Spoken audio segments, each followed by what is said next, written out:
And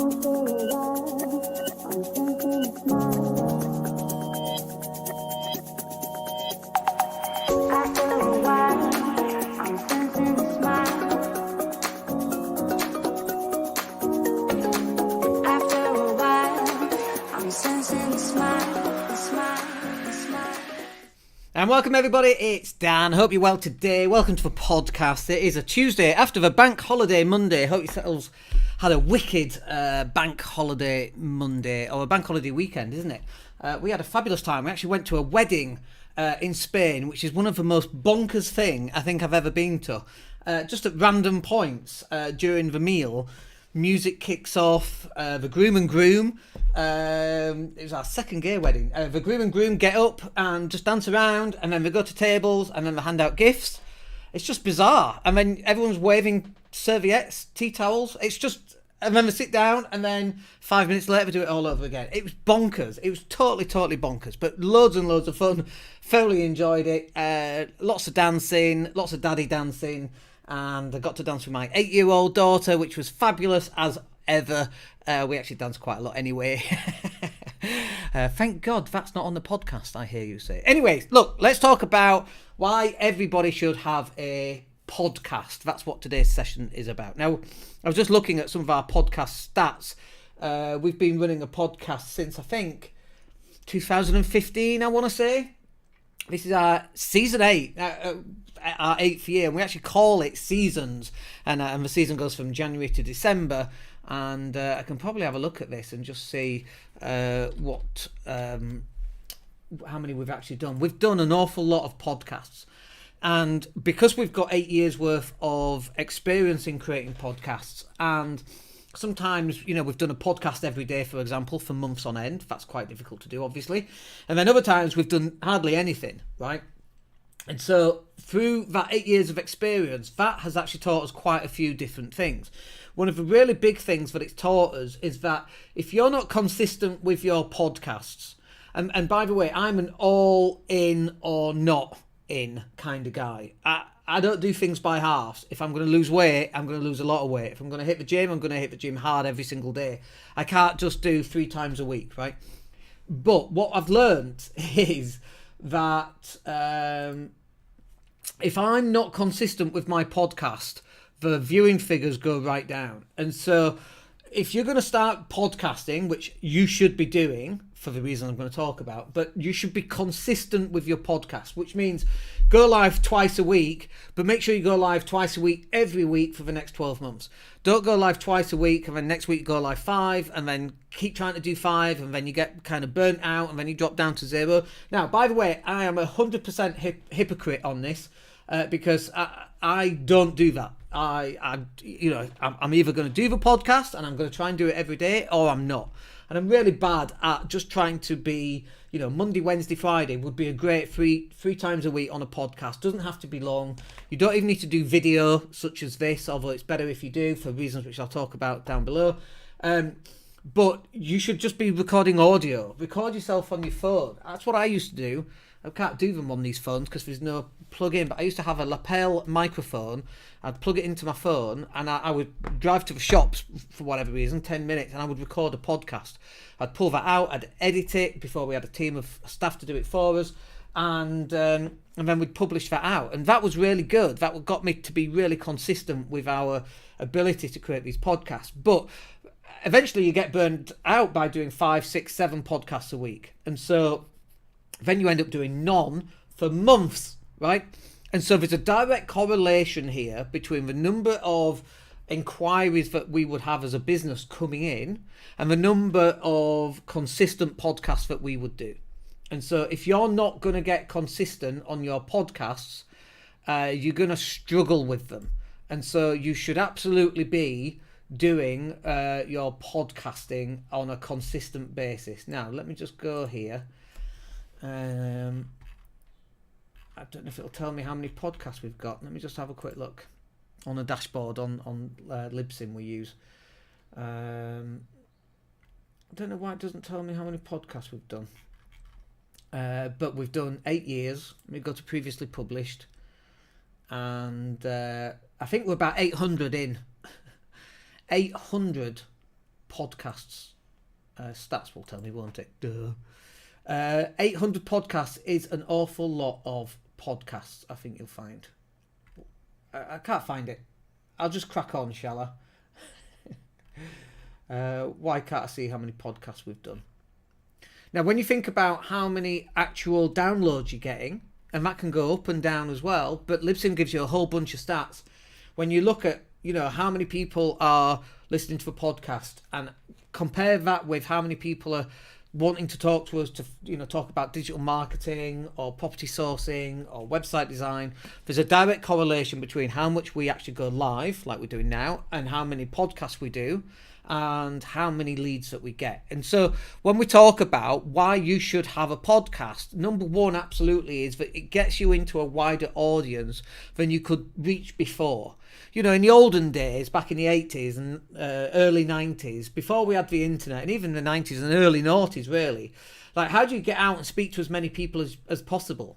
That's really hard to do. You could get yourself on radio and you've got 3 minutes. I mean, unless you got your own half-hour show.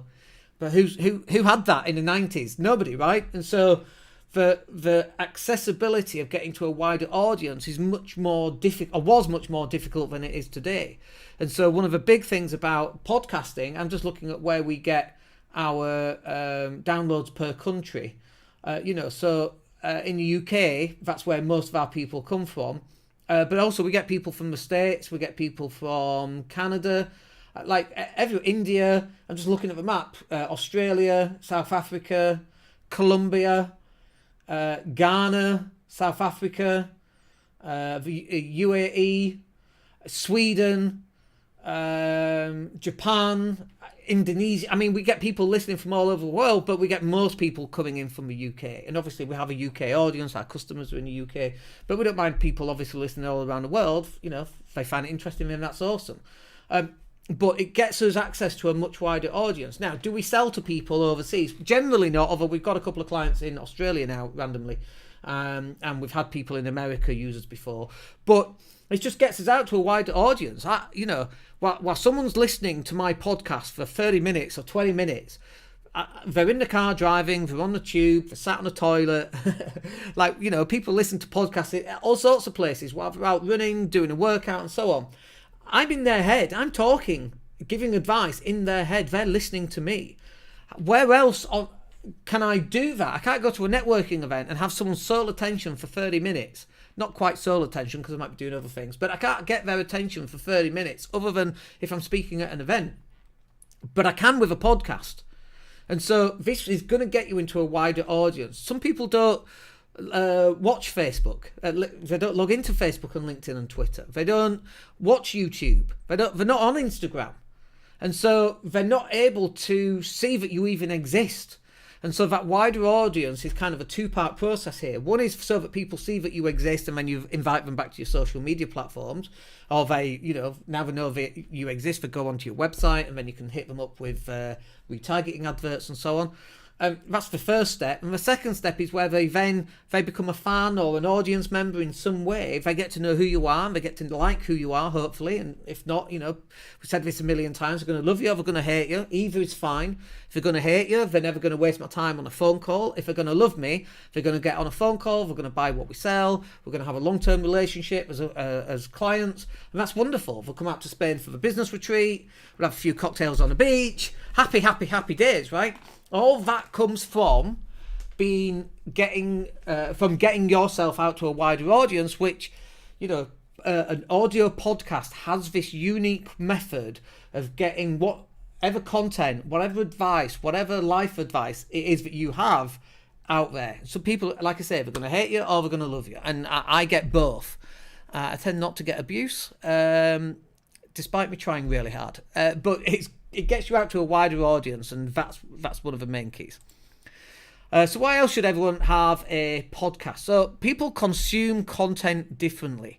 And boy, this world is definitely changing. Like, we're live right now on YouTube and Facebook and LinkedIn and Twitter and so on. But you know who our biggest competitors are? It's not other people going live on those platforms. it's Netflix, it's Amazon Prime, it is other people's podcasts as well, and it is Facebook and Instagram and Twitch and Snapchat and all of those different things.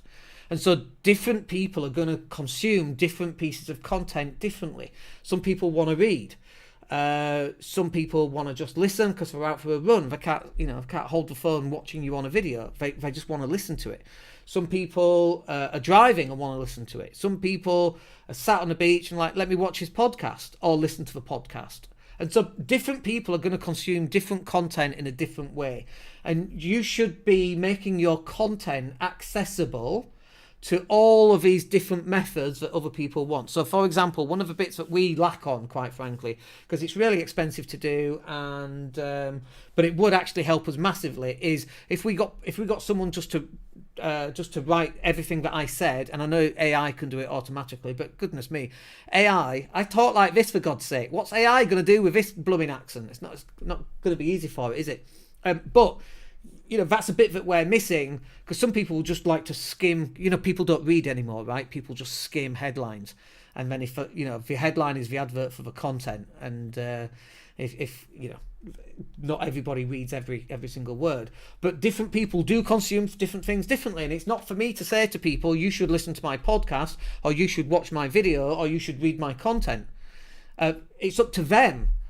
They all have a preferred method. You have a preferred method. However you're consuming this, however you're listening to what I'm just talking about, you've got a preferred method of putting content into your head. You've got a preferred method of finding a way to get the information that you need. And it's not for you as a podcast host to determine what other people should be doing.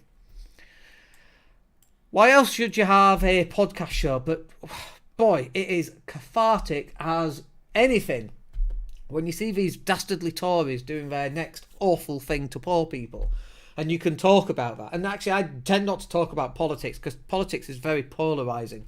And whilst I'm happy to polarise people, I don't necessarily want to polarise people on politics or monarchy or COVID-19 or maybe Brexit, maybe not. I kind of think if you voted Brexit, you're an idiot.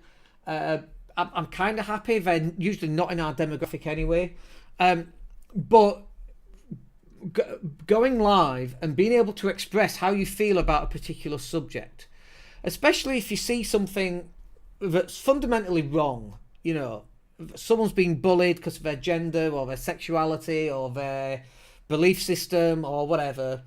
Everyone is entitled to exist, okay?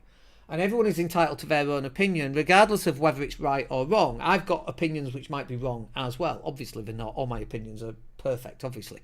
But just being able to have a session where you can go on a Dan rant, and honestly, the number of people that then message me going, oh my God, I loved that Dan rant.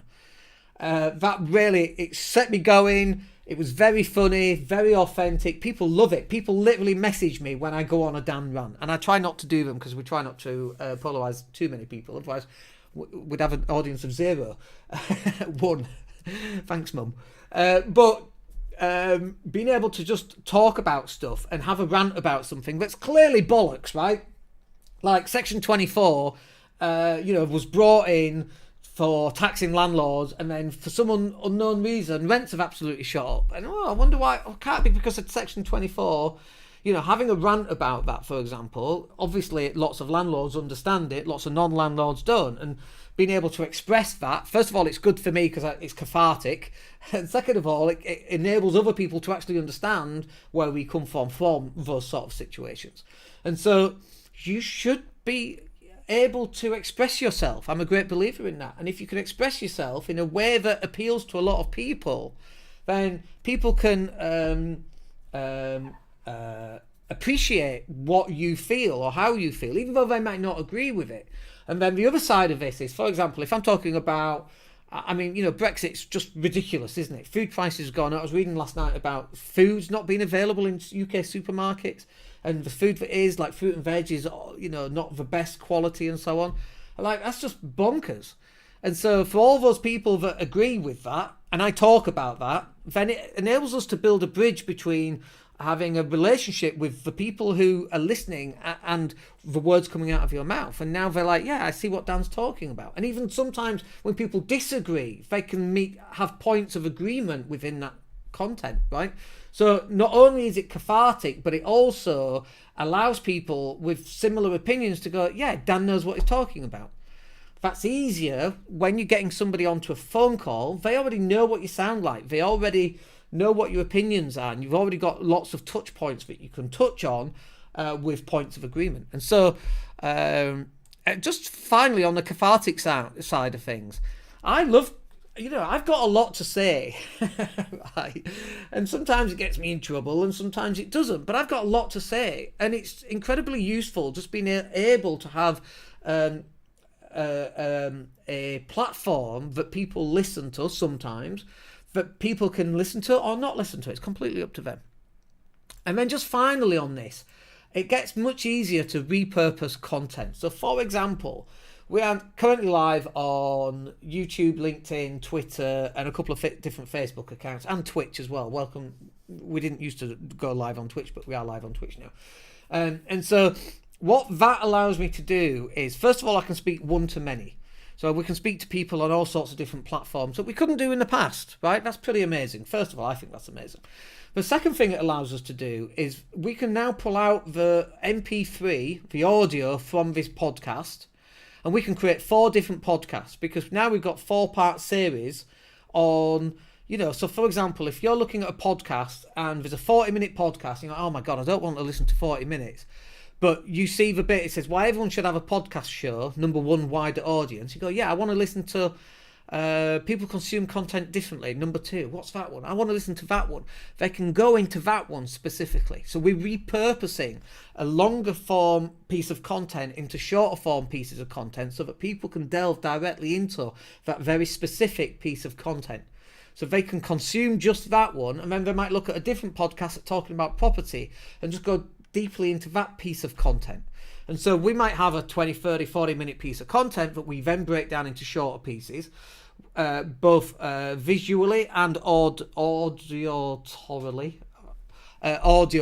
I think I'm just making words up now. But that works really, really well for us, and it helps our clients or our customers or our audience just delve into bits that they want to listen to. They might not want to listen to Dan going live 20, 30 minutes every single day. They just can't fit it into their day, or they've got no interest. But they might want to listen to this bit of content about repurposing. And so that's what we do. If you look at our YouTube channel, we have little shorter bits of content and longer pieces of content. So if you want to just listen to a longer piece of content, you can do. If you want to get the shorter pieces of content, you can do that as well. If you then just want to go to iTunes and just listen to the shorter pieces of content, then you can do that as well. And so we repurpose these content pieces. And then the other thing that we actually need to do, and we just started it over the weekend, was, we did a podcast called How We Dropped 50,000 Leaflets for Free. Podcast number 3 it was. We've just repurposed that piece of content that I recorded eight years ago. And we just drove, I think, 55 people back to the website. Just listen to that one single piece of content. So a piece of content I did 8 years ago got me 55 views on Saturday or Sunday or whatever day it was. And so now it's like, okay, let's go through all the rest of the pieces of content and let's create more pages. Let's get the best of the podcast, the ones that people have liked, the ones that people have commented on the most, or we've got feedback on the most, or that people have listened to the most, and let's put them back out there as long as they're still timely. And so we can do that. We can take a piece of content pre-Brexit, talks about all the bad things that are going to happen. Now that we're after Brexit, we can see what came true. Are people going to listen to that? Are people going to get value from that? Absolutely. And so we can repurpose this content, and that's exactly what you should be doing with your content as well. So look, I hope that's useful for you. Let me know if it is. And can I get rid of that piece of content there? Yes, let's do that. Perfect. Look, I hope that's useful for you. If so, let me know. Just drop me a like or give me a bit of feedback. I like those. And we'll speak to you on the next video. My name's Dan Latto. Have yourselves a wicked day. Take care.